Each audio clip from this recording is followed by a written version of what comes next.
If I didn't know who I'd be, how would I feel about Bitcoin? I could wake up tomorrow to be Michael Saylor. I could wake up to be a Venezuelan farmer.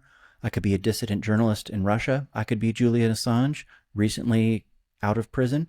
Who might I be? And asking the question that way, and then say, well, if I didn't know who I'd be, would I still want Bitcoin to be in the world?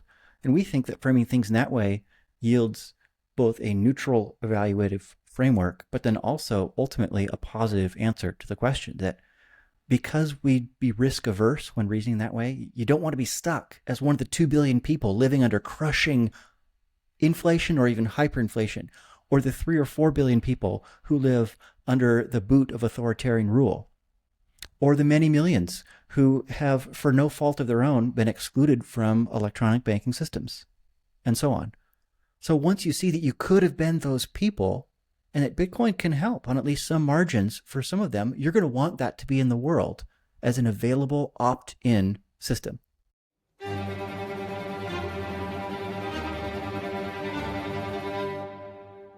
Greetings and salutations, my fellow plebs. My name is Walker, and this is the Bitcoin Podcast. The Bitcoin time chain is 849073, and the value of 1 Bitcoin is still 1 Bitcoin. Today's episode is Bitcoin Talk, where I talk with my guest about Bitcoin and whatever else comes up. Today, that guest is Andrew Bailey. He's a professor of philosophy, and he's also a Bitcoiner. Andrew, together with fellow philosophy professors Bradley Rettler and Craig Warmke, just published an excellent book called Resistance Money, a philosophical case for Bitcoin. Resistance Money examines Bitcoin's monetary policy, censorship resistance, privacy, inclusion, and energy use to develop a comprehensive and measured case that Bitcoin is a net benefit to the world, despite its imperfections. Andrew and I go deep into how he, as a philosopher, thinks about Bitcoin and money more generally. We also talk about money in relation to culture, technology, and law, and talk at length about the subjectivity of value. I truly enjoyed this conversation. It is fascinating to pick the mind of a philosopher, and I'm confident you're going to enjoy it as well. Before we dive in, do me a favor and subscribe to the Bitcoin Podcast wherever you happen to be watching or listening, and give this show a 5-star rating, or don't. Bitcoin does not care, but I sure would appreciate it. If you'd rather watch this show than listen, head to the show notes for links to watch on YouTube, Rumble, and now on Nostr via Highlighter. But if you're like me and you prefer to just listen to your podcasts, I highly recommend you check out fountain.fm. Not only can you send Bitcoin to your favorite podcasters to give value for value, but you can also earn Bitcoin just for listening to this show. And if you're already listening to the Bitcoin Podcast on Fountain, consider giving the show a boost or creating a clip of something you found interesting. Finally, if you are a Bitcoin-only company interested in sponsoring another fucking Bitcoin podcast, hit me up on social media or through the website, bitcoinpodcast.net. Without further ado, let's get into this Bitcoin Talk with Andrew Bailey.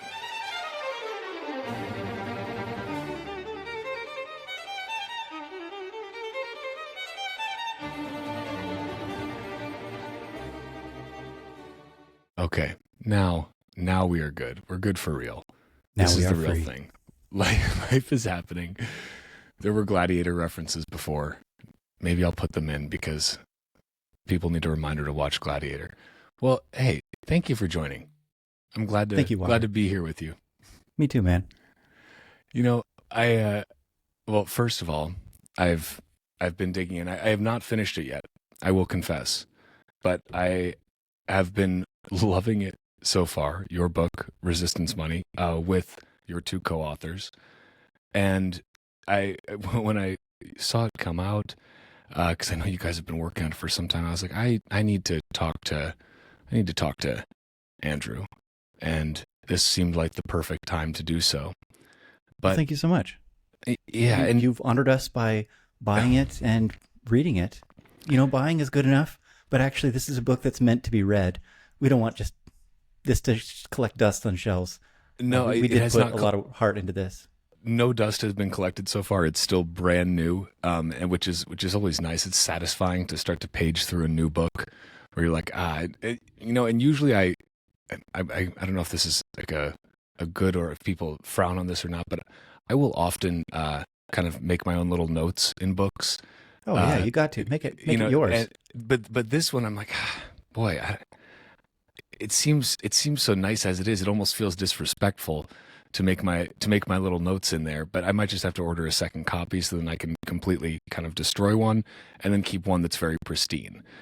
We'll see what happens. But so far, so good. Well, thank you. You honor us with your attention and time. That's very kind of you. Thank you. Attention and time are pretty. They're scarce. Pretty wild things. Yeah, They're precious. I'm a recent father, and I'm realizing more and more. Like, I thought I had an appreciation for time and for attention, and I'm realizing more and more that it was much more of a kind of theoretical appreciation for it. It was a little bit more nebulous before, and that now that I have a young son, he's 6 months old, I'm realizing, oh wow, this has a whole new meaning for me, because I find that my time and attention have become so much more valuable to me, because any time and attention that I'm spending, or we spend time, we give attention, right? It's also interesting the words we use to describe these things. It's spending time, which I always find fascinating. But any time that I'm doing that's not with him is like, okay, I want to make sure that that's valuable time, really, really valuable. It's not just my own time now that I'm potentially spending. I'm spending time away from him, and so I find that fatherhood is a really kind of paradigm shifting force, in that it forces you to think so much harder about these things. And I find that, like, in a very good way. Like, I'm really enjoying fatherhood, and it's making me be, more present in this infinite now in which we inhabit. Good job, Daddy. Yeah, I hope so anyway. I think fatherhood is not unique in that respect. It's whenever you find something worthwhile to do with your time, then you feel the opportunity cost of frittering it away somewhere else. And fatherhood is a great way to spend time, but there are other good ways too. Yeah. And if you find yourself, like, the time is easy to lose and to fritter, maybe it's you actually don't feel the opportunity cost because there isn't one. There's nothing better to do. And that's something worth changing. Perhaps that's the general, well, I shouldn't say general, the fairly widespread pseudo-nihilistic malaise that seems to be spreading over many people, and just kind of this feeling of disgruntlement or whatever it may be with the way things are. But I find that there's kind of two ways that people tend to approach like the idea that, or the realization, I should say, that, well, the world's kind of fucked up. And there are some people that say, wow, the world is kind of fucked up. Well, what am I going to do? I guess I can just kind of complain about the world being fucked up. And then there are the other sorts of people who say, well, the world's kind of fucked up. We should do something about that. And then go about and find that purpose. And I think that that's what you're exactly right. When you have anything that has meaning to you, you appreciate the opportunity cost of not doing that thing. And whether that, right. I shouldn't totally single out, fatherhood there, because there's motherhood too, for example. And many other good things. That's right, motherhood. Yeah, the one who did the lion's share of the work. I should give her more credit. Yeah. Well, God bless Carla too. She is a rock star. It's amazing to see somebody just kind of step into it and seem like it was so natural. Not that it's not difficult, but that she makes it look easy, which is just a really impressive feat. And right now she's soundly sleeping, and so is baby. So there you go, wonderful thing. They're both getting a little extra shut eye. So really, even if they were awake though, Andrew, I want you to know that I'd be very happy to be here and find this as time well spent. So well, thank you. They just happen to be. Let's make sure you don't revise that judgment by the end. I don't think that I will. Andrew, I'd love to start out, and this is a question that I kind of ask everybody that you can take in any way you want, but just to get us a little warmed up here and give people a sense of you. And it's, who are you and how did you get here today? Well, Walker, like you, I'm a father. But before I was a father, I was a teacher. And that was really one of the things that gave meaning to my life and that I poured a lot of my energy into. And it was in my teaching first that I got to be serious about Bitcoin. And that's why I'm here with you, because of that interest and connection to Bitcoin. My students were approaching graduation. And I work at Yale and US College, which is a startup college jointly founded by Yale University for the US and the National University of Singapore. And our first graduating class was set to graduate in 2017. So they come in 2013 and they're starting to grow up and approaching graduation and thinking about money and career and coming up with difficult existential questions, because these were thoughtful students, often having to do with things like how much is enough? What is the role money should play in my own life? What is going on with the money out there, by the way? I don't even understand how it gets made and what inflation is. So there's abstract questions that kind of impinge on practical questions too, of both personal psychology and personal ethics. So in response to that, I just did what any teacher would do. It's like, okay, we're going to have a class about this. I can't be your career coach. I can't be your therapist. That's not my job, but we can read some books and papers together and talk about it and think through this together. So I started to teach pretty regularly this interdisciplinary class on money, which drew from psychology and economics and philosophy, and really tried to think about both the personal ethics and the psychology, and then these broad abstract questions about money. And I was already into Bitcoin, sort of a side hobby, a bit of enthusiasm, a speculative bet, just this weird little internet plaything. But of course, I had to do a week on Bitcoin in that class. And then the next time I did it, maybe it was a week and a half. Who can say? And now I teach full classes on Bitcoin and eventually pivoted to Bitcoin as a research topic as well to write about and think about much more seriously. You know, I think that it's this, many people, myself included, may be guilty of doing a lot of, academic bashing in the sense that bash away. I'm a fiat academic. I know these guys. But are you a fiat academic anymore, or are you of a new class of Bitcoin academics? Because you just said you're teaching Bitcoin in a university. In my book, that makes you a Bitcoin academic now. I think fiat academic is maybe a nebulous phrase because it's used by people for whom fiat just means bad. Yeah. So I hope I'm not a bad academic, but I have the traditional credentials. I teach in a university that is accredited and live and move in that world where I don't want to tear down the existing institutions. They're precious to me. I instead want to reform them from within. So if you think of that division between the Puritans and the separatists, where the Puritans tried to purify the Church of England from within, and the separatists were like, F this S, we're moving to the United States, or it wasn't the United States yet, we're moving to the new colonies. I'm more of a Puritan when it comes to institutions like academia, and many Bitcoiners are separatists. They want to tear it down, or at any rate, exit and separate. Maybe that's the way to draw the line. I still think there's something valuable here. Life of the mind, reading books together, thinking carefully about stuff, despite the ways that academia is just incredibly, disturbingly messed up.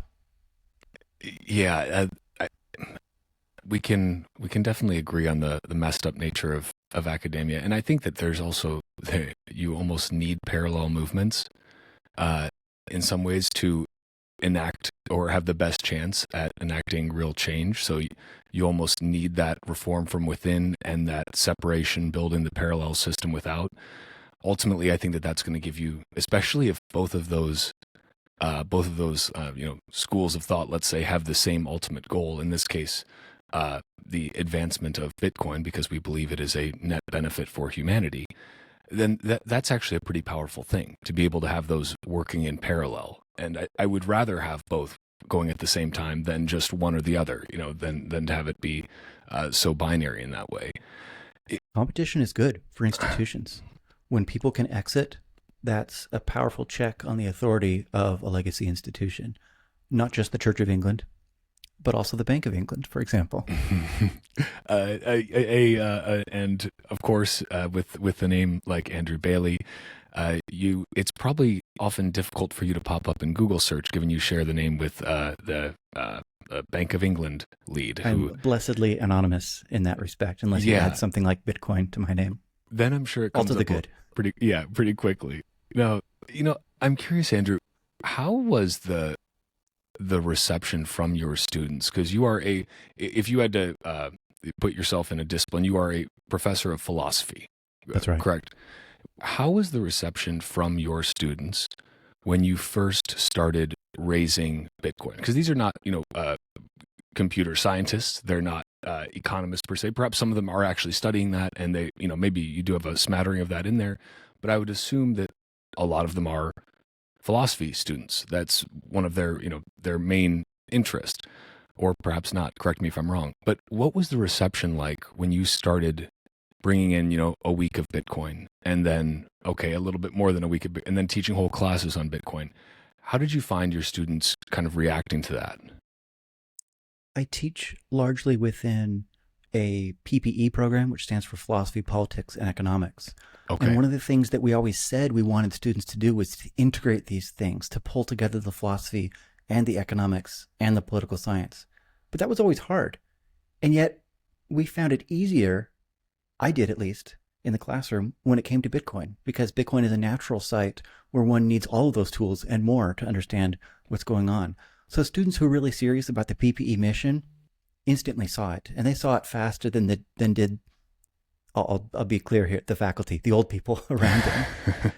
So it was never a tough sell convincing students to care about Bitcoin and about other topics in crypto. So I'll say this, that I have taught other topics in crypto, and the reason for that is that these kids are trading shitcoins on the side anyways. They're going to do this. And so why not think alongside them while they do it, give them the tools to grow in their understanding of what these little tokens are they're playing around with, and why this particular one is destined to fail, and so on. So it was never hard convincing the young people in my life that this stuff mattered, that it was interesting. And for many of them, it started out with simple self-interest and the degenerate gambling impulse. But they sort of knew that there's something more there too that they wanted to understand. So having someone nearby to help was always welcome in my experience. How did you approach the topic of shitcoins, of the degenerate gambling side of things from a philosophical lens? What I'm actually quite curious. Because you also touch on some of you compare in your book with Brad and Craig. You compare Bitcoin to, of course, compare and contrast the traditional monetary systems, also to gold, but then do some other comparing and contrasting as well. But how did you approach the altcoin space in your classes? I'm not a trader or investor. I don't give trading or investment advice, not to my friends, not to my students. But one exercise we did, this was with a small tutorial. So this wasn't a full seminar. It was just 3 or 4 students. We would meet weekly and discuss this. We set a benchmark portfolio before they did any trading or any even paper trading at all. And the benchmark portfolio was just Bitcoin, buy and hold Bitcoin. And then the thought is, can you beat this by doing your swing trades, making 10 trades a day?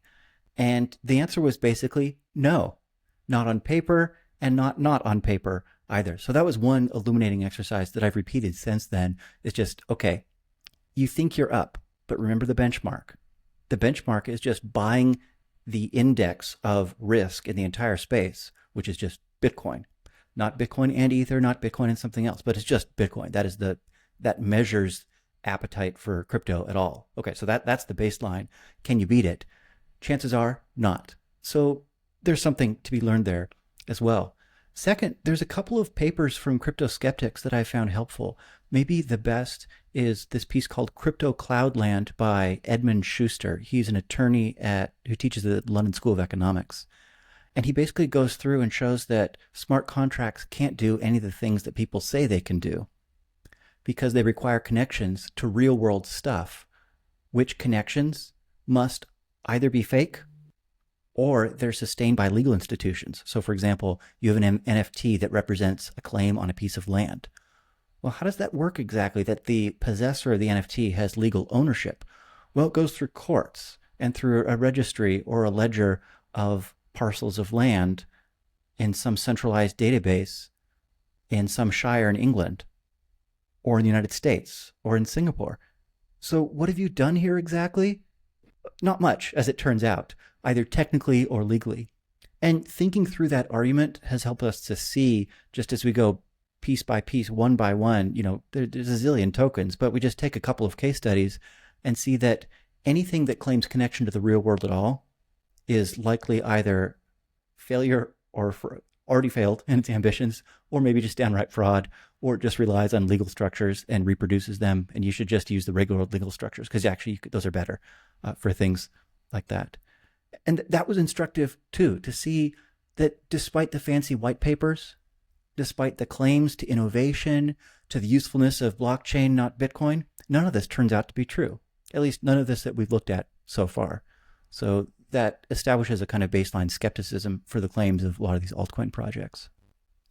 I love that way of approaching it, and also the very simple idea of, okay, you want to trade, let's trade either on paper or in real life, but benchmark it against the thing, not against dollars, not looking at how much the dollars are going up and dollar value is going up in your portfolio, but against Bitcoin, because that's your opportunity cost, right? If you are trading altcoins, okay, fine, but the opportunity cost is you could have just bought and held Bitcoin. How did you actually measure up against that? And I think that the vast majority of people, like there are very few people who are actually successful traders if they are being honest and benchmarking against Bitcoin. Like they are few and far between.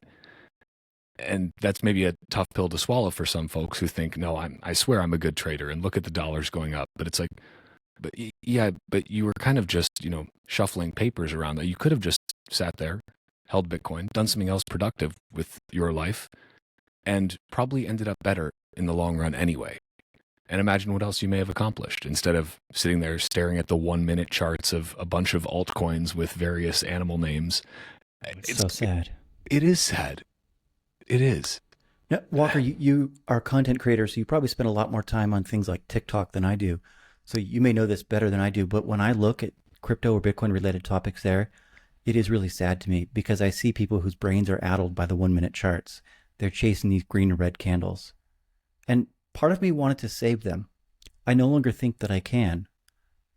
I can speak into the lives of the young people who are with me. I can tend my garden, the people that are entrusted to my care, the 18 students in a room with me at a time. But these people on TikTok who are chasing green candles on the 1 minute charts, they need to touch the burner before they learn. They may need to touch it 10 or 15 times before they learn. I can actually very happily say that I have never downloaded TikTok, luckily. So impressive. I just I did not feel much of a desire to, and also I was lucky that when Carl and I were producing content, which was going on TikTok, she was doing all of that. So she took the eyeball strain and the excess dopamine hits on my behalf, which I'm very grateful for. Just a slight aside there, but I'm good teamwork. Yeah, it is. No, I think it's true. I think that pain is a great teacher in general. Sometimes it's the only teacher. That's the sad truth. My father-in-law, who he escaped, defected from communism, he always says, we get smart by force, not by choice, except in very rare cases. And I've found that to be very true. You need some sort of a forcing function. And that forcing function is usually pain, hardship, some sort of difficulty that comes along that makes you reevaluate, that makes you say, hold on, I need to figure this out. Either this doesn't make sense, or I don't want this bad thing to happen to me again, or whatever it may be. But what is that pain point? And I think for a lot of people that's how they end up stumbling into Bitcoin. Some just by, curiosity and right place, right time have found it without maybe having too much pain. But you could probably find some sort of painful forcing function somewhere in their lives. Maybe they were cypherpunks and they were on that mailing list because they felt the pain of impending government censorship, control, authoritarianism in the digital space. So you could probably make the argument that when you find Bitcoin, there is some sort of pain that you are running away from or trying to learn from, but then you find something to run toward. And I think that that's also the interesting thing I find about Bitcoiners is that they have something to run toward. Back to what we were saying earlier about, some people just, the world is messed up. I'm going to run away from it, but what can I do? Versus, running away versus running toward, having a destination or at least a journey, a path in mind. And I think that that's what Bitcoin provides for a lot of people. But I am... The conviction that the world is messed up is actually an improvement over a nearby alternative, which is total nihilism, giving up and not caring. And these one can slip into the other. That is pure negativity and this deep conviction that things are messed up without an alternative will lead you quite naturally into nihilism, simply not caring at all and finding nothing to be valuable or disvaluable, a kind of flat line, bored, and disaffected approach to reality. That might be even more sad. So I think as long as you're still in the disgruntled side and you're riled up about things that are bad, you're actually closer to truth than another nearby error, which is just total nihilism. And it's a great point. At least if you're running away from something, you are moving. When you care, you give a damn. Some people don't. Right. You think something is valuable. That's good. That's a good start. Now find out what it is. And find it fast, because otherwise you may slip into that nihilism, which is, I think, very seductive for some people, because perhaps it's easier. It's easier to not care, maybe. Maybe so. Yeah. Maybe not for everyone. I think that you and I and most of the Bitcoiners I meet are people that care a great deal and couldn't imagine not caring deeply about these things that we were fighting for and speaking about and trying to educate about. And I think maybe one of the reasons that it's so difficult for people to, even though they're running away from something, I see all the time on Twitter, on X, all these videos of I don't know why people are always in their car when they're filming this too. I'm convinced that that's a psyop when everybody's filming the prices of things, or they're looking at inflation, and everyone's always in their car. I don't know if it just happens that way because they just got out of the grocery store or something, or what it is, or if it's a psyop, but that's a different topic. But again, complaining and bemoaning the issues that we see, which Bitcoiners very clearly go, well, that's because the money is broken. We've created too much money. But money is really difficult for people to wrap their heads around. And, the idea of, okay, what is money at all? We ask a lot of times, what is money? But I also notice we never ask, how is money? And I wonder if money is sad because of that. Nobody's ever asking how money is doing. But it's beside the point. I'm curious. Sounds like a Ted Lasso joke. It might be. Maybe next season. But what from your perspective as an educator, as a philosopher, what is it about money that makes it so difficult for people to wrap their heads around? I think maybe the first thing to notice is that money has power over us, because money represents the desire and the satisfaction of all desires that can be purchased. So think about something that's for sale. Well, you can get it for money. You can get books. You can get musical instruments, like the guitars behind me. You can get fancy neon signs behind Walker. I'm looking at my books right here. Many things can be gotten with money that you might want. Maybe not love, but some surrogates or substitutes for it. Sure. So money represents everything that we want. So no wonder that it would have power over us. But things that have power with us are often mysterious to us too. We fail to actually have purchase on them to really understand. We're so concerned about what they can do for us and what they represent, which is everything that we desire, that seeing it for what it is, thinking carefully about its role in your life and where it comes from, what it's for, this can be quite difficult. So think about the parable of fish in water. Of course, water is very important to fish. Can fish see the water or think about it clearly? Not so well. So also money. It's all around us, and it's deeply important to us. And in that sense, it's salient. But in another sense, its nature is not salient. It's kind of invisible or transparent to us. You have to actually look carefully to see it. and to notice that, yes, this does have a tug on my heart. Yes, I do think about money a lot. Yes, the prices are seeming to go up quite a bit on the things that I want more of. What's going on here? So there's abstract stuff going on, like prices, and then there's more concrete, direct, and immediate things around hearts too. And these aren't always obvious unless you actually look at them. Yeah, look for them. Yeah, I think it's quite it's a very, I dare I say, life-changing experience, at least it was for me, when I started actually thinking hard about money and all of the assumptions that I didn't realize I'd made, or even just the assumptions or the fact that I hadn't actually thought about it at a really deep level, kind of until Bitcoin, until going down this rabbit hole, and then necessarily starting to explore all the tangential rabbit holes and asking those questions about, what is this? Why do we do this way? Why is the U.S. monetary system the way that it is? Why are a few people in charge of this? How do they make those decisions? How do they know that those decisions are right? What happens when they're wrong? Are there consequences? Why are we watching this guy, Chairman Powell, and seeing whether he twitches or not, and then deciding whether to buy or sell securities on the basis of how annoyed he is or is not with questions? What a strange thing, and yet we accept it. Every few months, he gets out on stage, and people monitor his twitches and whether he smirks or not in response to a question. Very curious. It's kind of insane. We accept it. It's just how it works. What was it that there used to be this before things were digitized? I'm forgetting what it was. It was either a briefcase or like a folder test, but people would look at the Federal Reserve Chairman, how thick basically his stack of papers was, right? You know what I'm talking about? With Volcker as well as with Greenspan, yeah, they do this, and that was supposed to be the index for hikes or cuts 3 quarters from now. Which again is just insane. Like it's this weird tea leaf reading exercise where but ultimately, I think the realization that I started to come to was that when you're younger, it's often, I think there's a couple of phases of being younger. There's the phase of being younger where you're like, the adults in the room know what they're doing.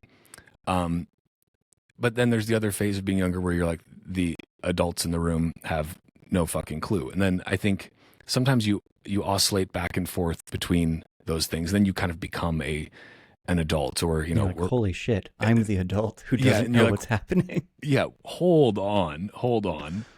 Nobody really has any idea, like, the full scope of what's going on. Then you realize you've got just these few guys, as you said, in a room, and they're making decisions that literally affect, in the case of the Federal Reserve, that affect the entire world, because the U.S. does not exist in a vacuum, not by a long shot. My mortgage here in Singapore, it's a variable rate mortgage, started to click upwards, my monthly payment, because of something happening in the United States, which is wild. But there it is. And we accept this. As you said, this is something that we just say, well, what else can you possibly do? I guess it just has to be this small group of people who are just people. Also, they're not somehow special. They are not they are not all seeing and all knowing. They are just as fallible as the rest of us. Some of them perhaps are more fallible. If Christine Lagarde, convicted criminal, for example. Yes, or the non-convicted criminals. I believe it was Robert Kaplan and Eric Rosengren and maybe one other Fed president who were literally caught insider trading on the most material non-public information you could imagine, which is monetary policy. They both, of course, just resigned, just bowed out. And don't worry, they implemented stronger ethics rules after that. But of course, if ethics rules, very good. Yes. But if ethics rules worked, they would have worked. So that's kind of just, again, madness to me. But do you think that part of the reason that, besides the technical aspects of Bitcoin, which can be very daunting perhaps for many people, because I think that's how a lot of people approach it. They approach it from this technical lens, or try to, even if they are not technical people. And so they're thinking about the blockchain and the cryptography and all these things, which Reading are, the of course, white paper. right, which are, of course, yes, you should do, and you should think about those things, and you should read, you should read the white paper. But in your book, Resistance Money, you guys are taking a little bit of a different approach to thinking about this. And you do touch on some of the technical aspects as well, just as kind of a need to know. But how does a philosopher think about something like Bitcoin?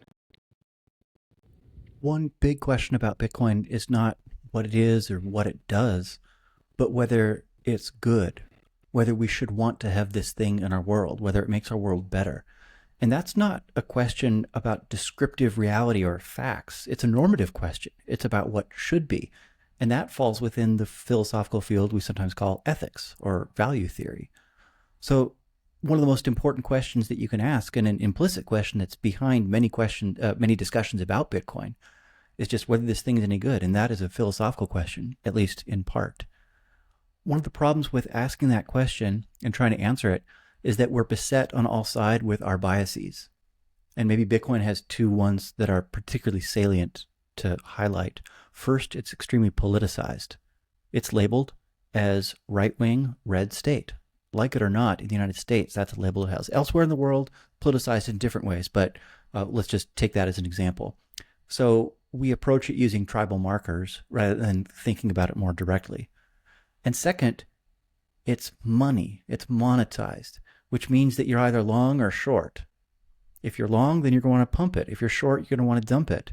And if you're short reputationally, which is one thing we point out, then if you've said bad things about it before and claimed it will die, and 10 years later it's not dead, you're going to be very salty indeed. You're reputationally short, and so you have an incentive to double down on your bad predictions and to continue to say things that now you know to be false about Bitcoin.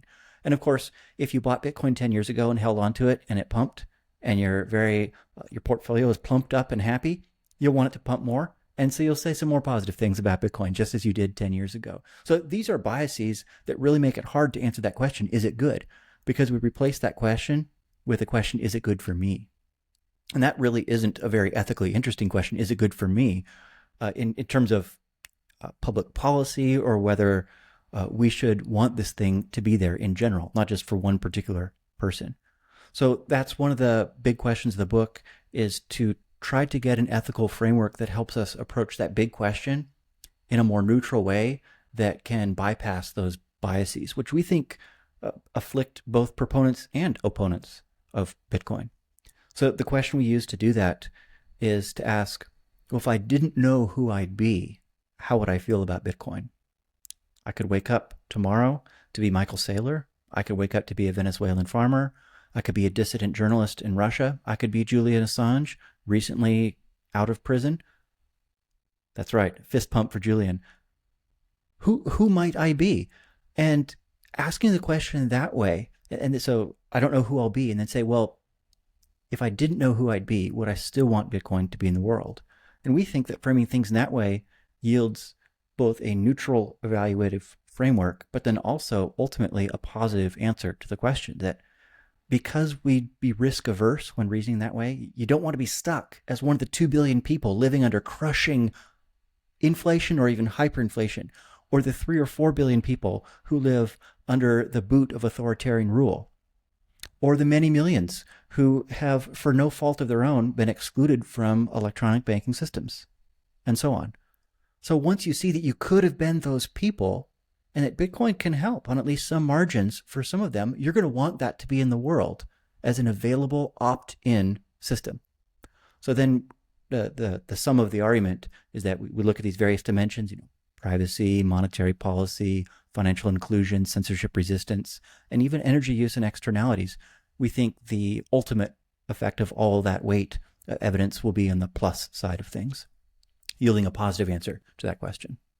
So that's what the philosophy does. It helps us pull everything together and think about this in a kind of serious way, rather than just the easy, obvious, selfish way, which is, did I have some and did it pump, or was I short and did it dump? Which is what you see in the headlines and the op-ed columns in the New York Times. It's salty assholes who are reputationally short, like Paul Krugman, and then the occasional pumper. And we just think it's so much more interesting than that. And we can be so much more serious if we try. Philosophers love to ask questions, and one question you should probably ask yourself is why you haven't yet gone to bitbox.swiss/Walker and used promo code Walker for 5% off the fully open source Bitcoin only Bitbox O2 hardware wallet. So perhaps you should do that and then get your Bitcoin off the exchange and into your own self-custody.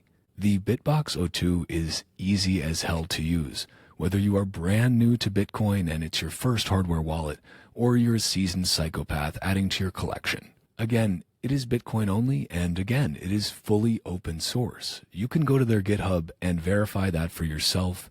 There is truly no need to trust me or to trust Bitbox. When you go to bitbox.swiss/Walker and use promo code Walker, not only do you get 5% off, but you also help support this fucking podcast. Now, a lot of you listening to this show may already be deep down the Bitcoin rabbit hole, but if you're listening to this podcast and feeling a bit overwhelmed, don't sweat it. Bitcoinconsulting.us has you covered. Some people go down the Bitcoin rabbit hole completely solo, but others may want someone to help guide them on this journey.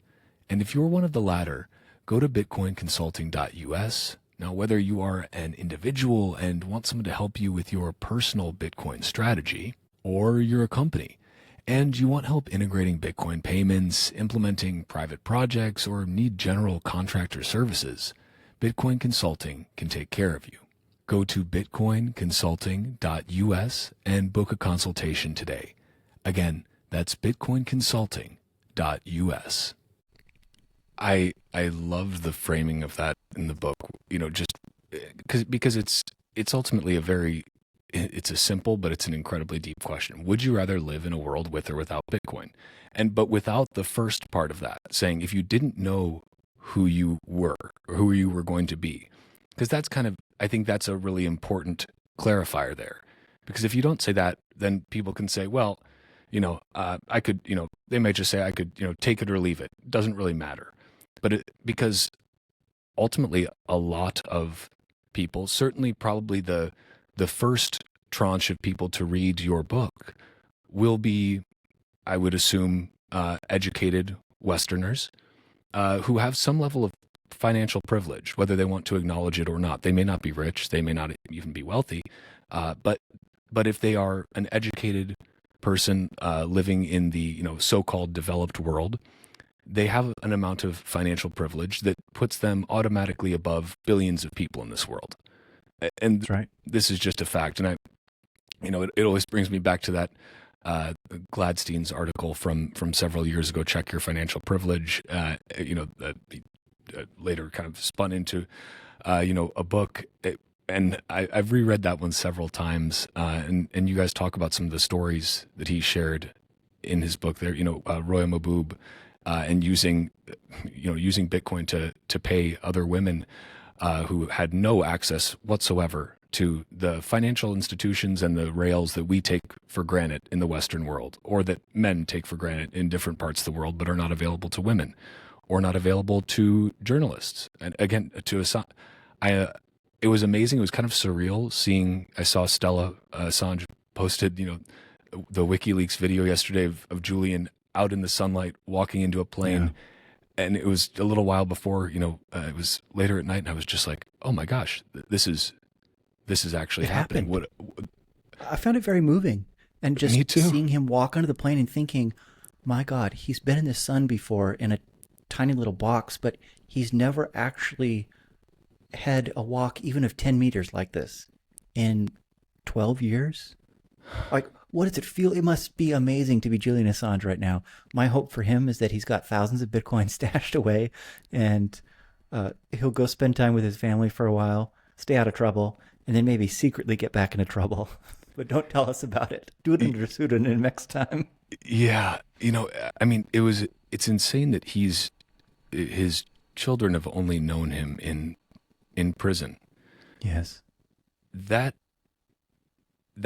genuinely like breaks my heart to hear. And honestly, I have so much respect for Stella Assange as well. that takes a lot of courage and a lot of commitment to go through and be by Julian's side through all of this. And I would also say I really hope he has some Bitcoin stashed away, and I hope that he hires a really excellent security team, because now it's like, now that he's free, it's like I worry about his safety. But that he is truly a prime example of somebody who needs Bitcoin. If you woke up tomorrow and you were Julian Assange, would you want Bitcoin to exist or not? I think for anybody being honest, that's a pretty easy answer. Right. He'll have trouble getting access to banks for the rest of his life. He will be an underbanked individual. I'm quite sure of that. I don't know any details about his personal life other than the salacious stuff, quite public stuff. But I can just predict he'll be underbanked for the rest of his life. That man needs Bitcoin. Yeah, and it's something Julian said. This was in a 2014 interview. He actually gave the interview as a hologram. I'm forgetting which. He was maybe in Ecuador's embassy at this time. That's right. If memory serves me right. Yes.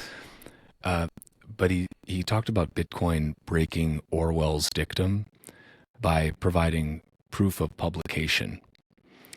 And I found that to be quite fascinating. And Orwell's dictum being, and I'm paraphrasing here, so I may butcher it a little bit, but he who controls he who controls the present controls the future controls the present controls the past.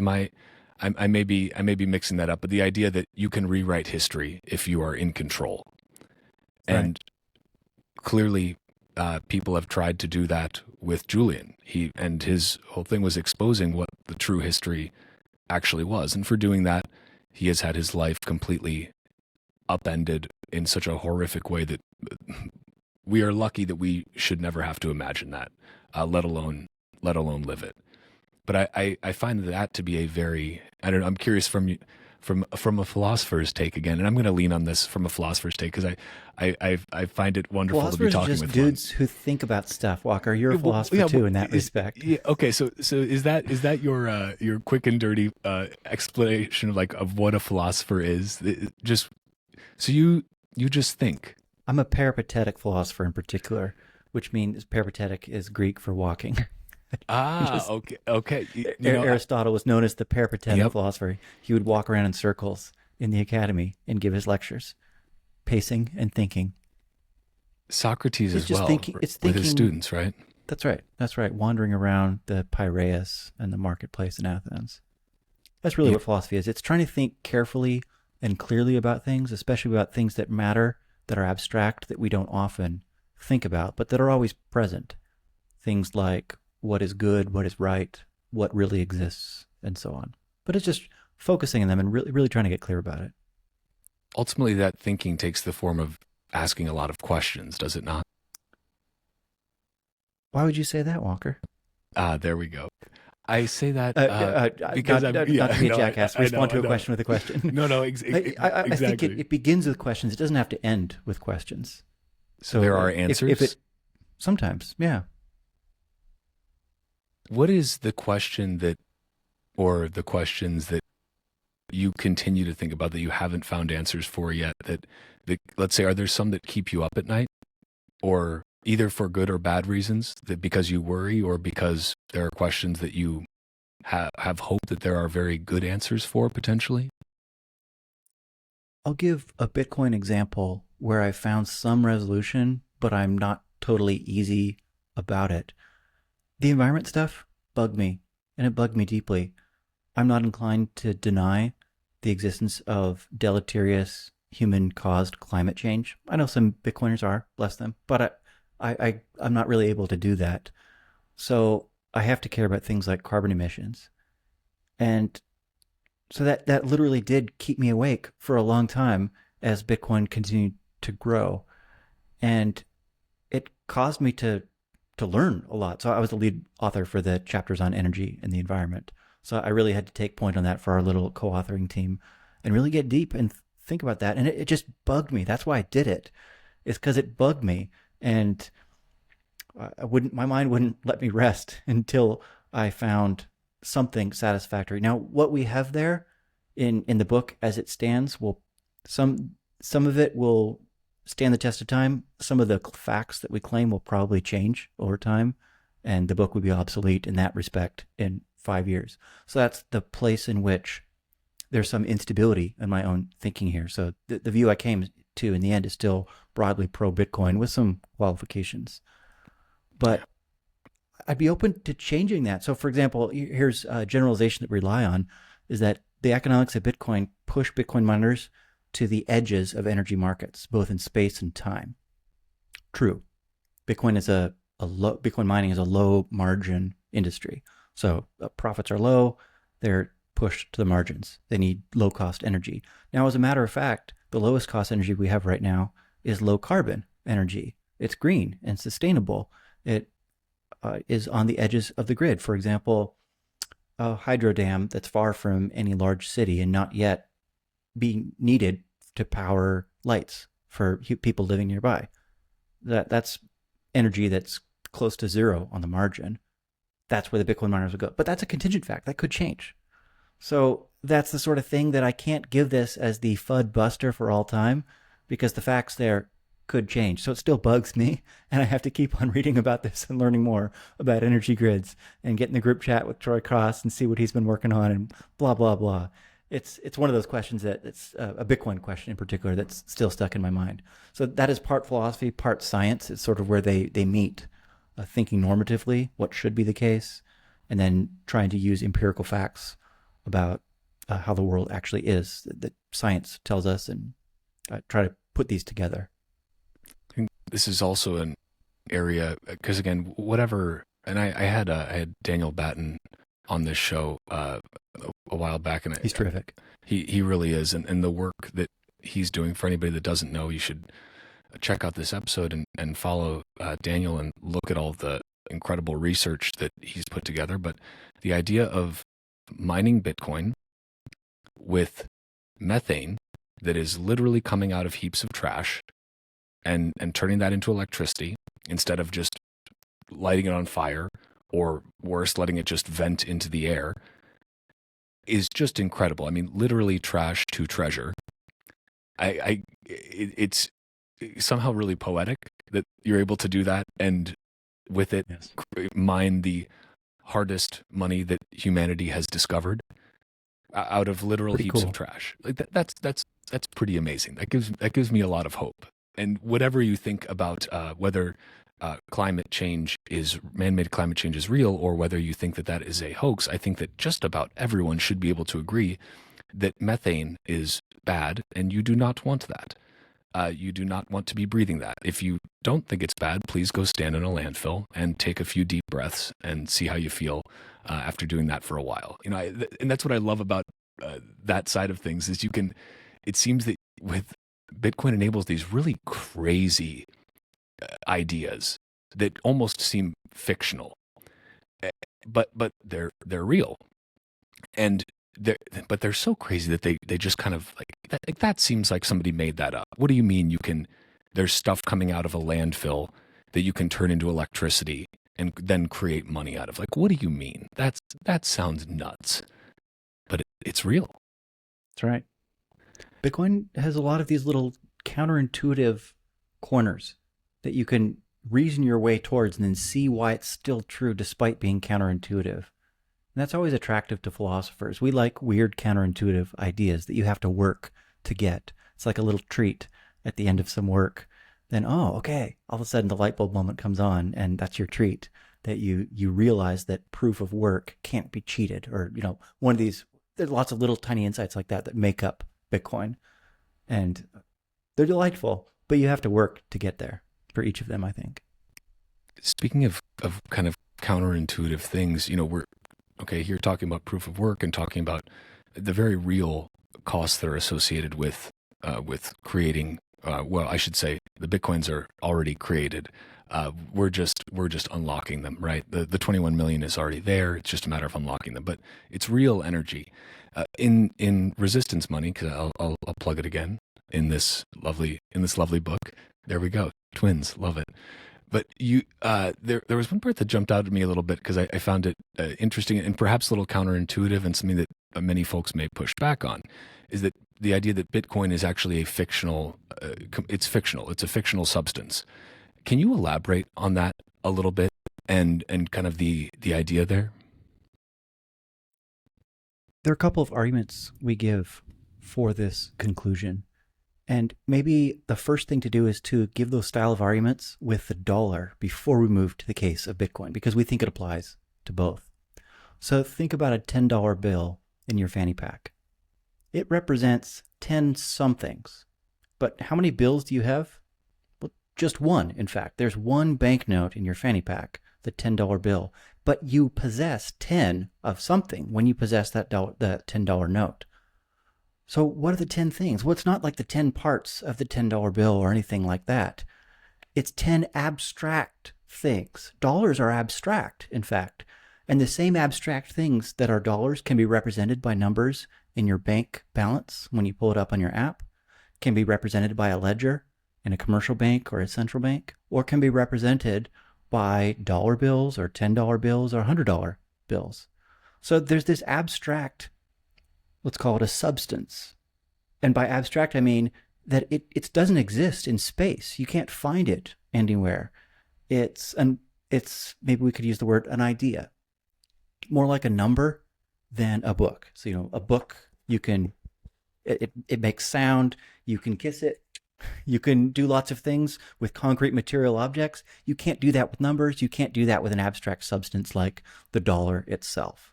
So we think that the dollar is an abstract substance. Now, what kind of abstract substance is it? Is it like a number that was just sort of there waiting to be discovered?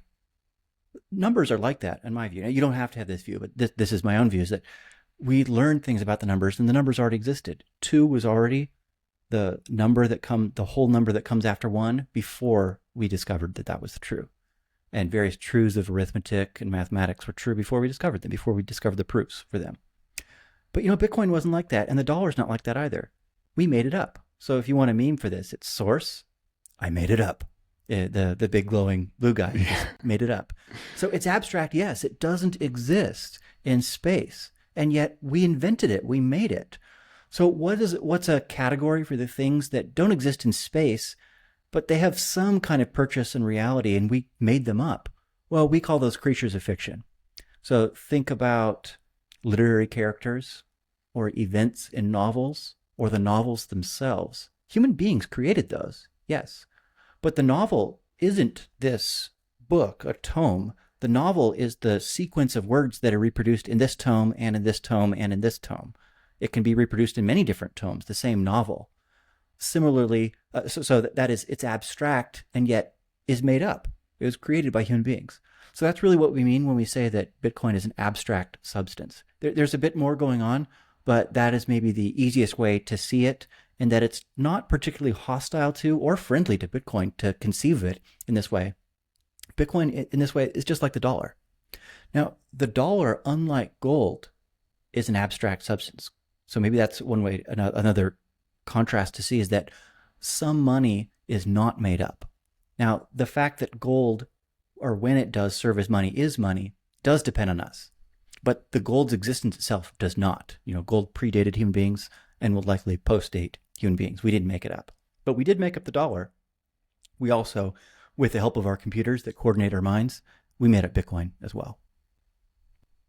What do you think? Do you buy it, or are you suspicious? Does this seem like FUD? What do you think? No. I don't. I didn't take it to be FUD at all. But I was asking myself, as an amateur philosopher, what would others think of this? How could this be interpreted as FUD? Because you guys very early on say that you're going to make some arguments in this book or some propositions that may be somehow negatively regarded by Bitcoiners, by Bitcoiners themselves, which I found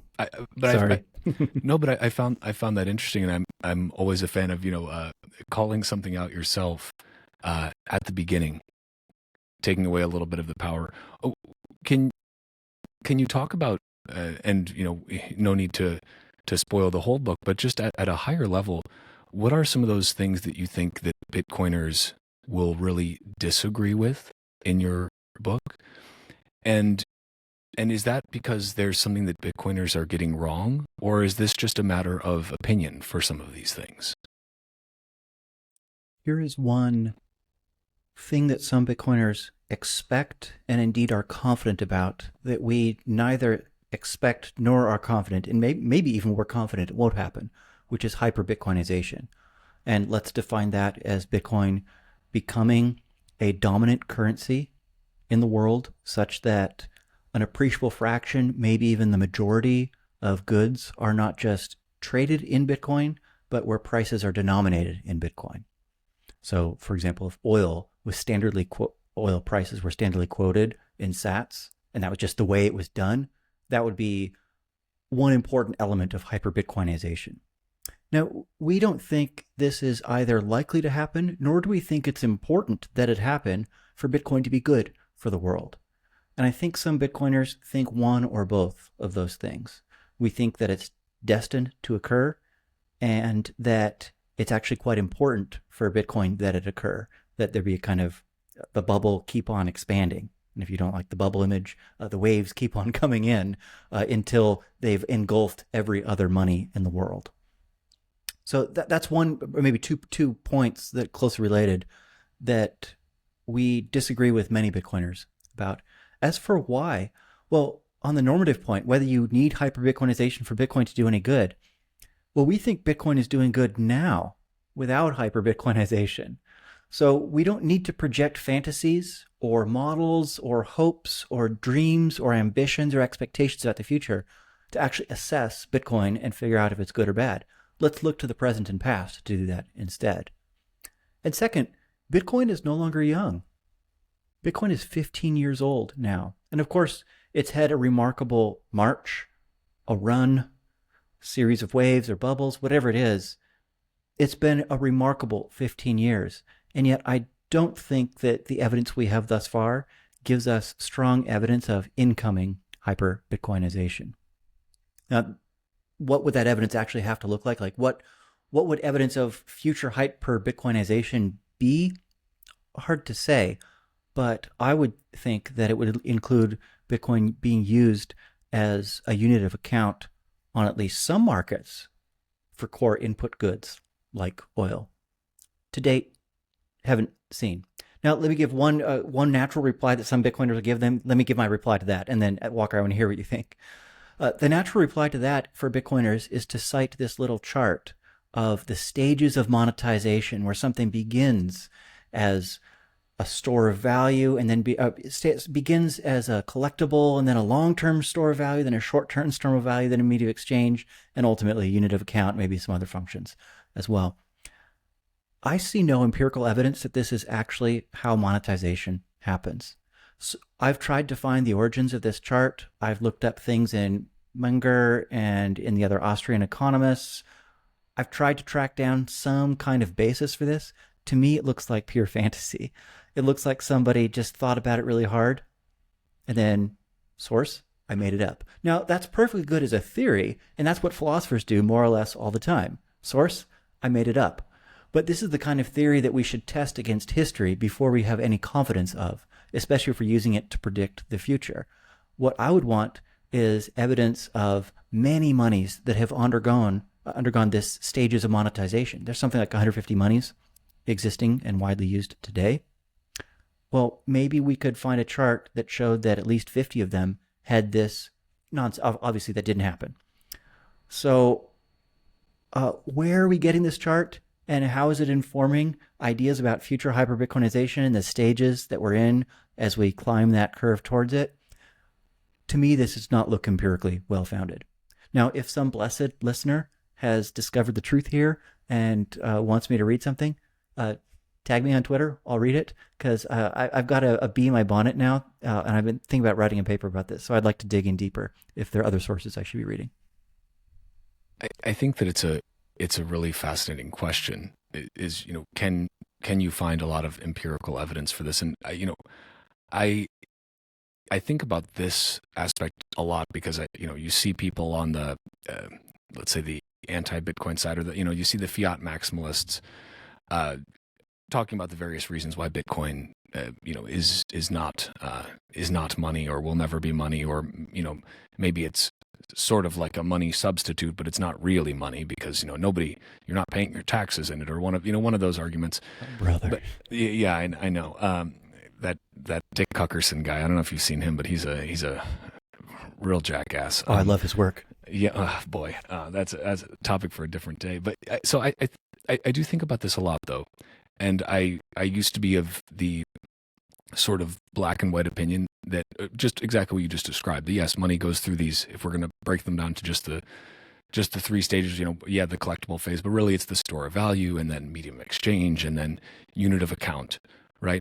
And now I have a little bit more of a nuanced view, which is that you can't really say that this is the progression, because this progression actually happens differently for different people all around the world at the same time. So there are people who started using Bitcoin as a medium of exchange before it was either a unit of account or a store of value for them.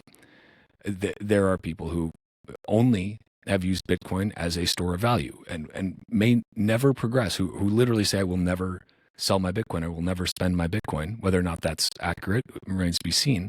But for them, if they are being honest, then they will literally never transition to using it as a medium of exchange. They're just going to presumably skip straight to unit of account, because if they're just holding it forever, then that's how they're denominating their wealth. So then we've just completely cut out the medium of exchange part. So because these things can happen for different people at the same time in different ways, I find it difficult to say that this is the way it must happen, that this is the way, this is the way that it is. Because for some people, it isn't. It's completely different. And so, yes, it's very often tempting, and I myself am guilty of this, to make these simplifications or these generalizations. And I think a lot of times perhaps even you, do make these simplifications in order to try and explain Bitcoin to those who aren't there yet. Because I think a lot of the things that Bitcoiners may say, like on Twitter, for example, when engaging in a Twitter debate with some fiat economist or gold bug, they're meant, they're truncated versions of that person's actual thoughts, and they lack a lot of the nuance because. Well, one would hope that 260 characters is truncated and that there's more going on than just 260 characters. Yes, exactly, and indeed it is. It is. But that's I think there's always a lot of deeper nuance for people than they make readily apparent. And at least I hope there is. I know that there is for me. I'm also guilty of often trying to make light or satirize things in lieu of providing an actual argument. But I find that that's somehow more effective in certain contexts. But that's different contexts call for different things. Yeah. The Bible says, answer a fool according to his folly, and then the next verse is answer not a fool according to his folly. Depends on the fool. Right. Sometimes you got to take them on their own ground. Sometimes you wrestle with a pig and get dirty. Sometimes you decline. This is a slight departure, but I think, again, in the same vein here, because we're talking about how ultimately, like, how are you using Bitcoin? Well, it depends on what you value, right? It depends on your subjective experience, your subjective needs, wants, your subjective values. I think that a lot of people, this term intrinsic value is thrown around a lot. Does something have intrinsic value? And I put the question to you again as a philosopher: does intrinsic value exist? Is all value subjective? Because or I should say, does intrinsic value exist, or is all value subjective? Because I don't know if I think it's perhaps one or the other there. But then I guess if all value is subjective, then somebody could subjectively say that I believe that there is intrinsic value. So perhaps I'll leave this to the philosopher, though. But what are your thoughts on that? Intrinsic value, subjectivity of value, can both coexist, or how do you think about that? I think there's a useful distinction to make at the get-go that people like von Mises didn't always make, which is between economic value and moral value. My own view is that in the case of moral value, there are examples of intrinsic value, defined here as something that is worth pursuing for its own sake. So think of things that are worth pursuing for the sake of something else. Money is an example. Why do you want money? Well, for the sake of something else. It's for what it can buy you. But there are some things that are worth pursuing for their own sake. They are valuable in themselves. For example, friendship. Pleasure as well. It just feels good. Not because of what you can trade it for, that you get something else, but it's good in itself. Beauty. Love. Many good things have intrinsic value in that moral sense. They're morally valuable and worth pursuing for their own sake, not merely as tools to acquire or get at other values. So in the moral case, I do agree that there are intrinsic things with intrinsic value. In the economic case, there are, let's say, 3 different senses of intrinsic value. I'm sorry, I'm making distinctions, but this is what you get when you ask a philosopher. And one problem here is that there's price theorists who talk about this, and then there's people in finance who talk about it. And they differ in how they use these terms about intrinsic value. In finance, intrinsic value often means something like cash flow.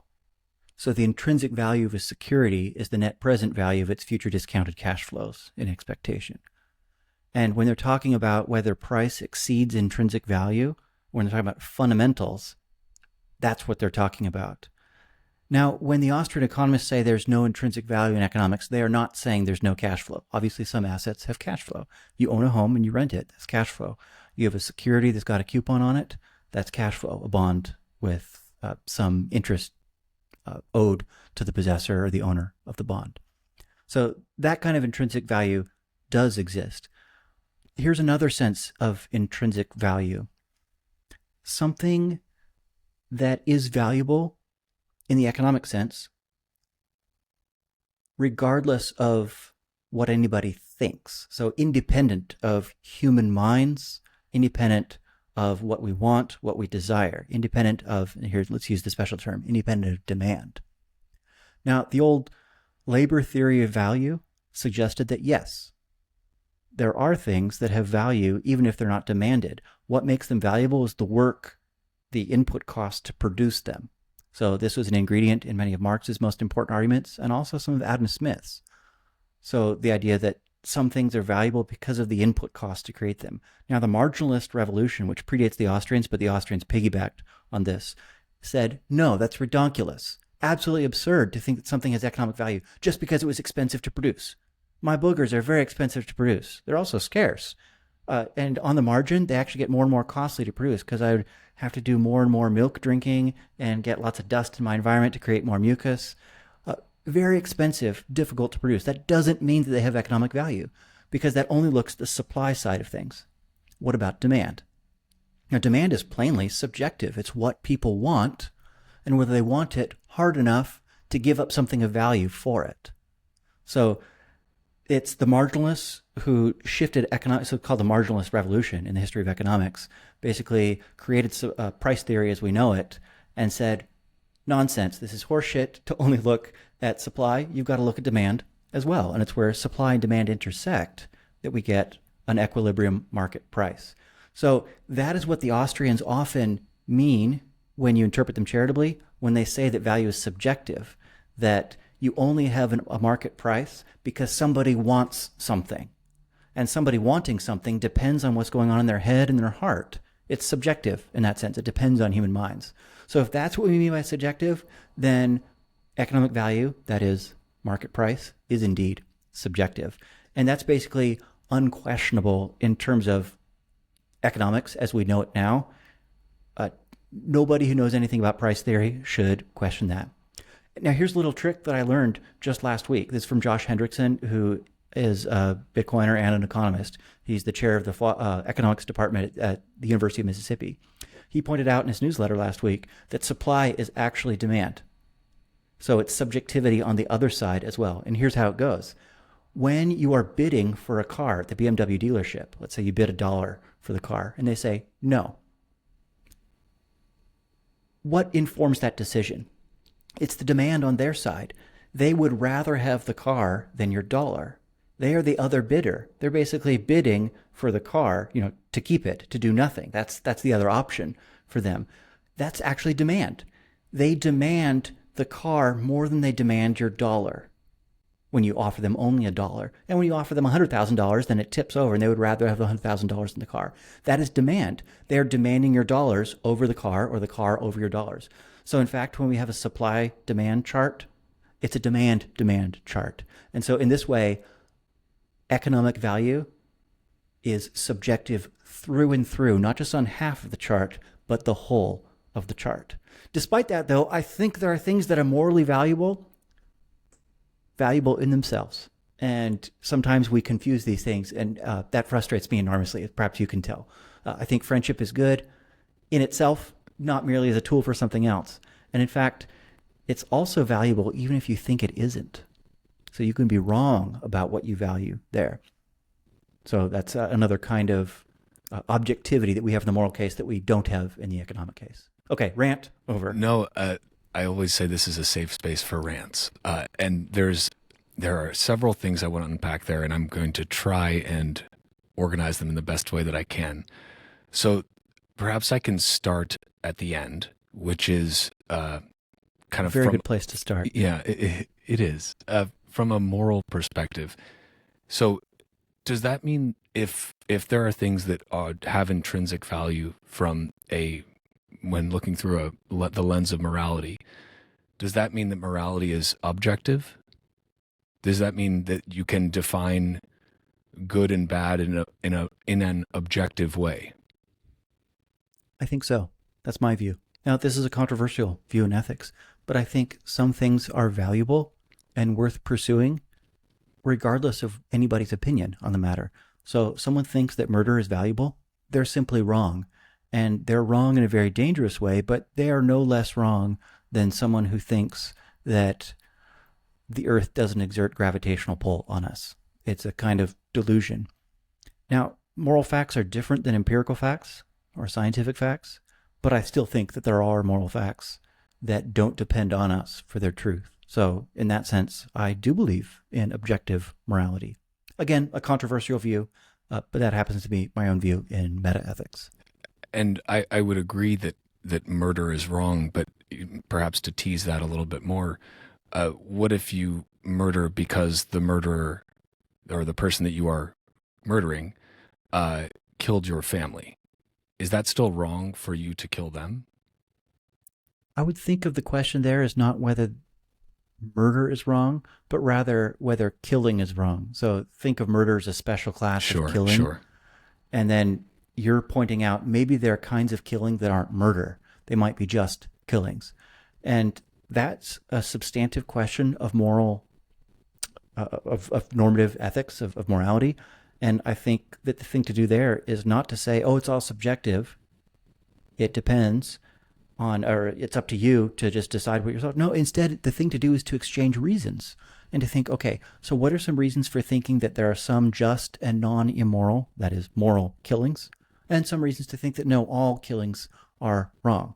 Weigh these against each other. Think about various possible scenarios: war, self-defense, retribution, and so on. And really try to think clear about them. What are the salient differences between them? Maybe we think that killing in war is permissible, but killing in self-defense is not, because there's an authority who authorizes war, whereas in self-defense, not. Or maybe you think it's good in both cases or morally permissible. But of course, these are difficult questions. That's just substantive ethics. Trying to, with fear and trembling, work out what we're supposed to do, what is right and wrong. But I do think that there are reasons we can give for and against these things. And that's what we should be doing. And we call that ethics. Yeah. No, it's, and you know, what I was not trying to have a gotcha or anything, because I'm quite sure that you've spent more countless hours pondering these questions than I have. And I'm pretty sure it's not even close. Although I have spent a fair amount, but I'm quite certain it's not even close. We have an asymmetry there. But I was curious about that because I think it's an interesting argument. And if I'm summarizing correctly, also your point regarding, let's say, economic value and its subjectivity is that yes, economic value is in fact subjective, and that idea of the demand curve is also quite fascinating. I hadn't thought of it from that perspective, and I think it would probably break Paul Krugman's brain, as it might make his models a little bit too messy. His nice charted view of the world wouldn't work exactly. He was once right. a brilliant economist and a great essayist. He's got these classic essays in the 70s. They're so elegant, and he was so smart. And then he was given $400,000 a year to do nothing except write New York Times columns, and something broke. But I just got to give credit where it's due. He was once top of his game. There's a reason that he got to where he is, but something went wrong with him. So did something, credit where it's due, but I agree with you now about where he is now. Perhaps something that happened in 1971. I don't know if we can trace it all back to it with a nice clean reductionist I think it was in the argument. late 90s for him after the fax machine business. Oh boy, he was. Yeah, I think he was broken from 1998 onwards. It's funny. People change, right? And this is an example also of, I think, perhaps money changing people. There's the meme in Bitcoin. You don't change Bitcoin; Bitcoin changes you. But in another sense, money in general changes people, or it changes how they behave. It changes societies. It changes cultures. And I had a question for you that is something I've been asking around about and pondering a lot myself, and have some thoughts on myself, but I would love your opinion on it. And so if, let's say, imagine a nice metaphysical stream and flowing in one direction. And I'm curious, you have things that are upstream and things that are downstream, upstream affecting the downstream, right? If you had to place these things in order, what order would you place them in terms of what's starting with upstream and moving downstream?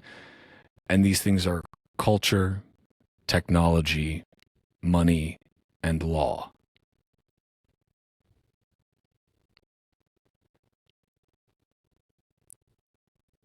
Now, there's a cop-out here, which is to say, they're all mutually We're influencing in a whirlpool, perhaps a little That's eddy. right. Yeah. But you don't want the cop-out. You want an opinionated answer that's linear. Perhaps or perhaps some things can run alongside each other or change positions. But do you think that there's a general flow to these things? Or if you had to say what's the closest flow you could imagine? Or maybe there's just two of these things. Maybe some of them are not linear like I'm trying to suggest, but I would, you can cop out if you want, of course. But No, I'm going to try to answer honestly. Okay. I think the order, and in particular the placement of law, might differ across different social political systems. So for something that's more autocracy, where there's a small group of people ruling everybody else, law might be more upstream. Whereas something that's more democratic, where more people have a voice and some say in the rules that govern their lives, law will be further downstream of the others. So it's hard to universally place law in that for me, because I think the variable there is the farther away you get from hardcore authoritarianism, the further downstream law becomes. So maybe for a deeply authoritarian place, law is actually at top. It's the rulers with law and the force of law that determine many of the things and the consequences that follow, even for culture, over long periods of time. Over short periods of time, law can't shift culture, but over long periods, certainly. The Soviet Union might be a great example of where that does and does not happen. Some bits of Russian culture broken, some bits broken by communist rule, that is. But some actually preserved despite the 70-odd, 50-odd year attempt to break them.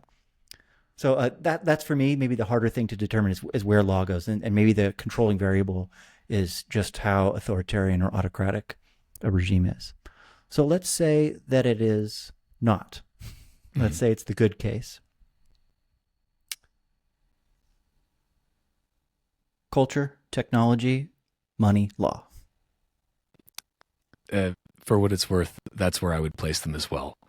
But I really? I I just made it up. No. Source? I made it up. Exactly. Source.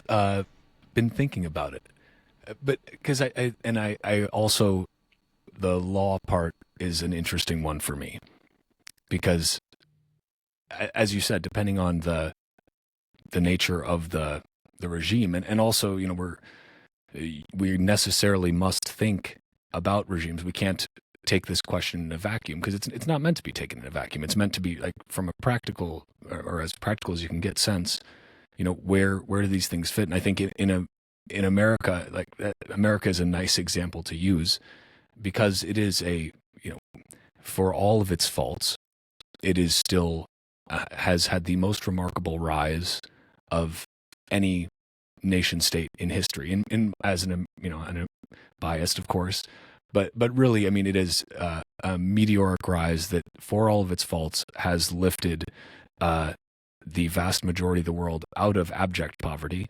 That does not mean that we have also not kept much of the world in abject poverty with the policies that we choose to pursue, the wars that we choose to fight forever. But I think that it's America is great because of the people, not because of the politicians. And that's where I think that's why culture is such an important thing. And culture driving technology in many ways. Technology, of course, that one, the jump from technology to money, that's an easier one to make, right? Because money just is a technology. Exactly. It's a social technology. So I just think of that as it's contained within the Venn diagram, so it's downstream. Exactly. But then law is an interesting one, because I also think a lot about, like, what is the purpose of law? And my somewhat reductionist view, which is fairly informed by Bastiat, is that the purpose of law is the protection of private property. And then the ideal purpose of a state is the organization for the collective defense of that private property from plunderers. And the perversion of the law by the state happens when those who are supposed to protect private property from plunder become the plunderers themselves. And so a related question is, what do you think is the purpose of the state? Because we talk about the separation of money and state a lot within the Bitcoin space, and that sounds like a very radical thing. And I think it's important to define what the state is and what its purpose is. So again, to the philosopher, I would ask, why does the state exist? What is the state's purpose? Can I go back just a second? Please. And then I want to address that. Absolutely. I was puzzling again about the place of law, and I thought of this other historical example. Think about racial integration policy in the United States post-1954. So Brown v. Board of Education, schools by law are mandated to be integrated, white and black. This had already happened in some places, but then it became a nationwide policy and took effect, and most dramatically in the South. Think of Alabama and so on. Now, this was a case of law imposing a result, but years later, we can see downstream cultural effects. That was 70 years ago this year, and people grew up with white and black classmates and learned to accept it. And that changed how they felt, whether they're white or black, about the other having grown up with them in a classroom. So there's maybe a pretty potent and important case of law being upstream of culture. The one thing I would about, apologies for the interruption, but the one thing I would ask based on that is, okay, I can see the flow that you're making there, but can we also not argue that the culture of the lawmakers, those making the law, of the pushes they were getting, had changed to such a degree certainly. where so that there is a cyclical nature to this, right? And so it's That's right. it's a time is a flat circle in this case, and where does it begin and end? But Well, and in this case, it might be a cultural shift in some parts of the United States that led to shifts in the composition of the Supreme Court that eventually percolated into law, case law in this case, which then percolated into eventually dramatic cultural changes in the American South. Yeah. So it's still culture, but just not local culture. Right. That was the relevant variable there. But apologies for You the asked about. yeah. Oh no, I wanted to go back. Let's go back please. to the state. I'm sort of suspicious of the idea that we can answer what is the state for, because there isn't this thing that is the state. Now, famously, people like Bastiat said, yes, there's this thing, the state, and here's what it is for. It's to protect private property. And the American vision is slightly more capacious, depending on how you think of things, but it nonetheless accepts this monistic view that there is this thing, the state, and here's what it's for. So it's laid out in the Declaration of Independence, that governments are instituted among men to secure these rights, deriving their just powers from the consent of the governed, the right to life, liberty, and the pursuit of happiness. That's the preamble. That's what governments or states are for. I think different states are for different things. And some of them are, their purpose is not to protect against plunder. Their purpose is something else, maybe including that or not. So I don't think we can actually extract normative or moral conclusions about what the state ought to be from this grand statement about what the state is for, because people have come together for different reasons and started to use a monopoly on violence for different things, to coordinate behavior in various ways. So I think we can say abstractly, the state is an institution for the coordination of violence, to enforce rules, and in particular, monopoly on violence. That is the thing that unites all states. But what are the rules that they coordinate to enforce using violence? It depends, brah. And we can't just extract a judgment that, oh, this rule is good or this rule is bad from some view that we had about the purpose of states. So unfortunately, political philosophy is a little harder than the American founders suggested it was, or Thomas Jefferson did in the preamble, or Friedrich Bastiat in the law. And so there, I've criticized the argument of law, but let me also add something nice about it. I read that book first when I was 15. It was absolutely formative for me. And it's just this, it's so short and so elegant and so neatly argued that even if you disagree with it, I still think you have to grapple with its argument. For those who haven't read it, one of the fundamental moves is to say, well, here's some things that you cannot do as an individual. You cannot take someone else's stuff in particular. Okay, so why is it okay if 2 of us do it together? That's not okay. Then why is it okay if 10 of us do it together? Just get together and take Walker's stuff. Not cool. And yet that appears to be what states are up to. So what gives? Now, Bastiat's conclusion is in the libertarian side of things, or classical liberal, or maybe even anarcho-capitalist if you took it consistently and seriously. But even if you disagree with that conclusion, I still think you have to grapple with that opening question, which is, why is it okay for a couple of people to do what is not okay for one individual to do? Great question, and unlocks many deeper and other interesting questions in political philosophy. It really does, and I've been debating reading the book out loud on this show because it is so short and sweet and well formulated. And it is very elegant. Yeah, and I've gone through it a number of times now, and it still makes me think and makes me ask questions, which is what a good book should do, right? That's right. Well, he was an economist and a philosopher. These days, that combination is rare. The fields have separated, and economists no longer read the history of economics or philosophy, and philosophers hold economics in total contempt. These are generalizations, but sure. Someone like Bastiat was both. So was Karl Marx. So was Adam Smith. 3 very different dudes. I happen to disagree more deeply with one of them than with the other 2. But what I admire about the 3 jointly is that they were both deeply committed to the task of philosophy and of the social science side of things, the economics side. Yeah, I mean, maybe you sell yourself short a little bit because you clearly do have a grasp of economics. As maybe I've had to fight for this. Yeah, maybe there's a renaissance of economic philosophers coming back.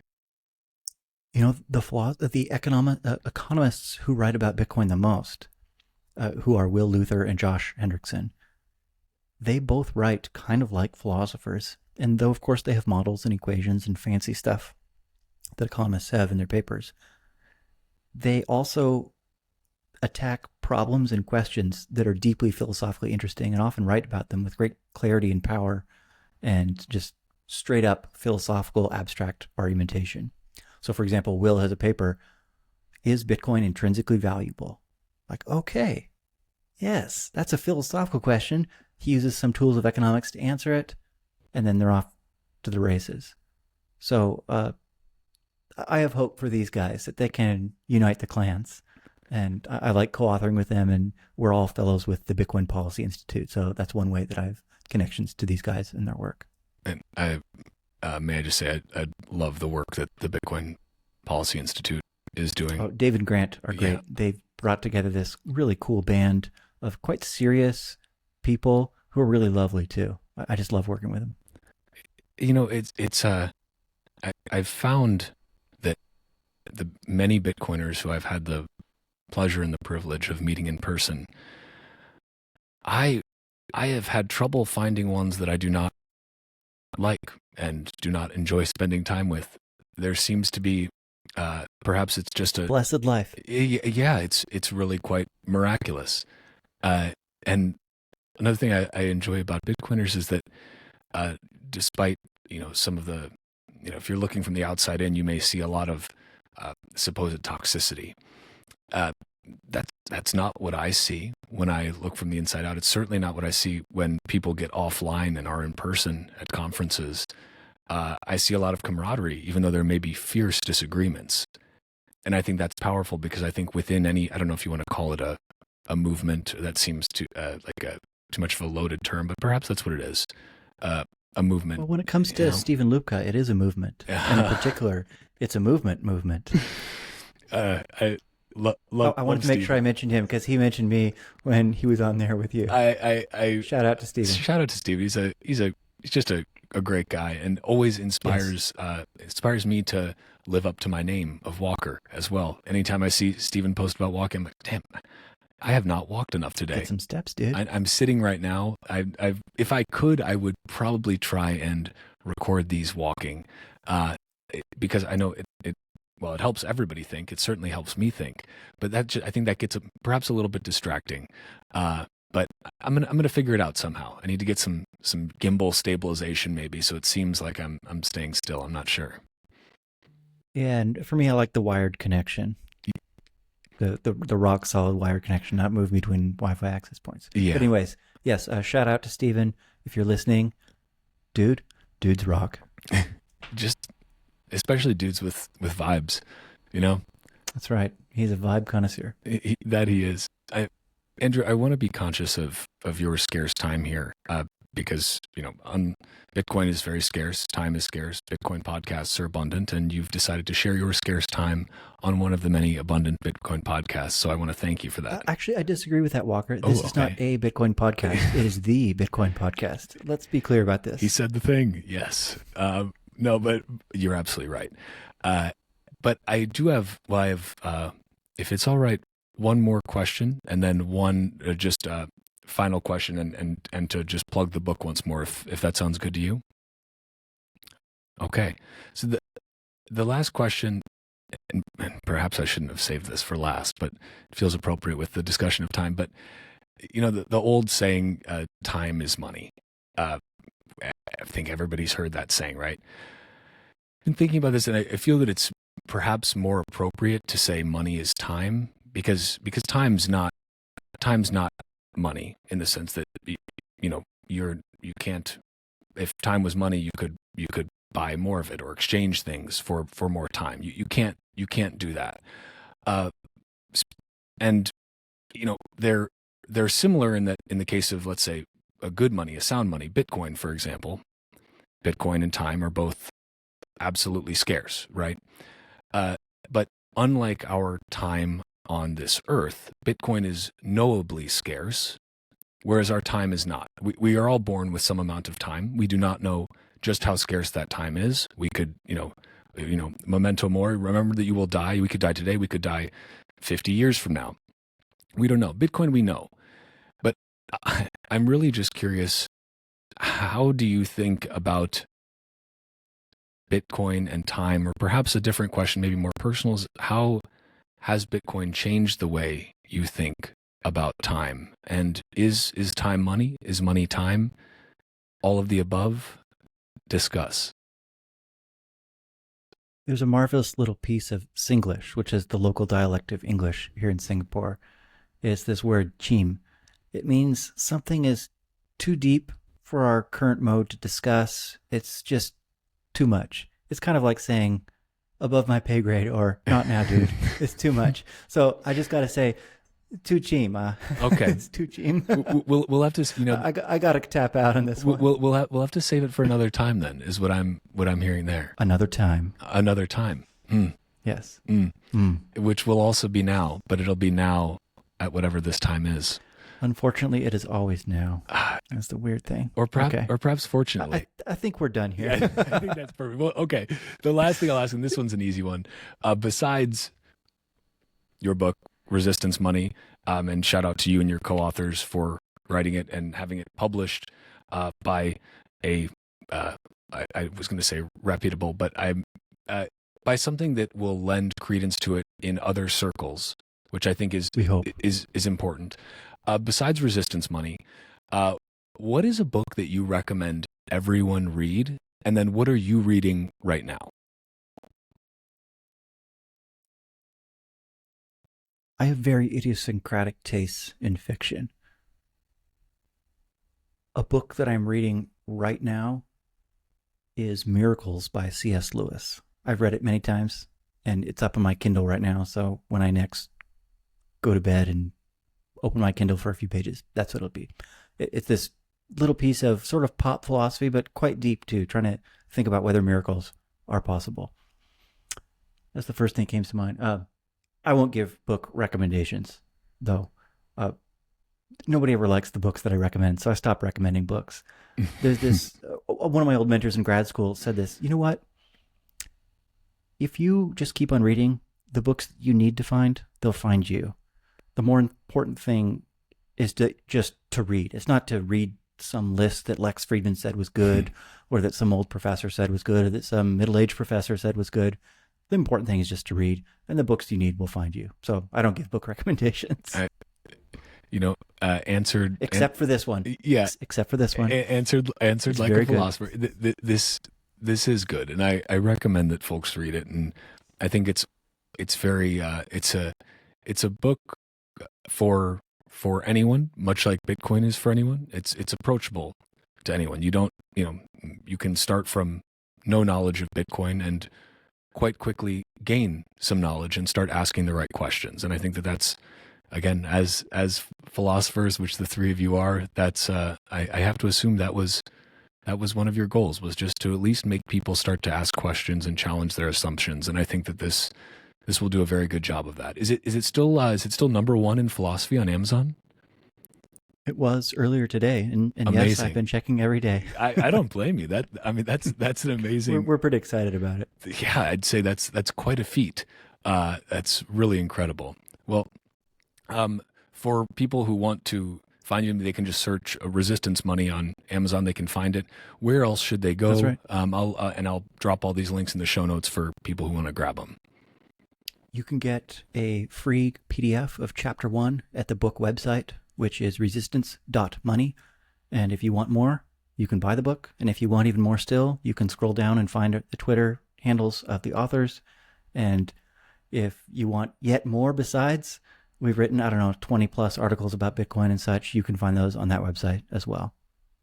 Well, fantastic. I want to thank the three of you for writing this, because I think we need always more books about Bitcoin. We need more podcasts. And more podcasts. Bitcoin. Of course, always more podcasts and more books. But it's just if you think about the tiny little area that, like, Bitcoin feels very big. The Bitcoin community feels very big when you're in it. But when you look at it from a global perspective, it's still very small.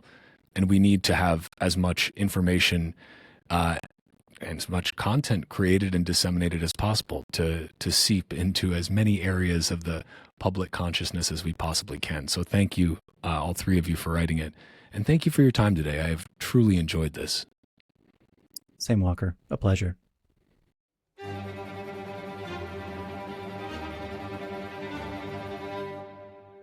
And that's a wrap on this Bitcoin Talk episode of the Bitcoin Podcast. If you're a Bitcoin-only company interested in sponsoring another fucking Bitcoin podcast, head to bitcoinpodcast.net/sponsor. If you're enjoying the Bitcoin Podcast, consider giving a 5-star review wherever you listen or sharing this show with your network. Or don't. Bitcoin doesn't care. You can find me on Nostr by going to primal.net/Walker. And if you want to follow the Bitcoin Podcast on Twitter, go to @TitcoinPodcast and @WalkerAmerica. You can also find the video version of this podcast at youtube.com/@WalkerAmerica and @WalkerAmerica on Rumble. Bitcoin is scarce. There will only ever be 21 million, but Bitcoin podcasts are abundant. So thank you for spending your scarce time to listen to another fucking Bitcoin podcast. Until next time, stay free.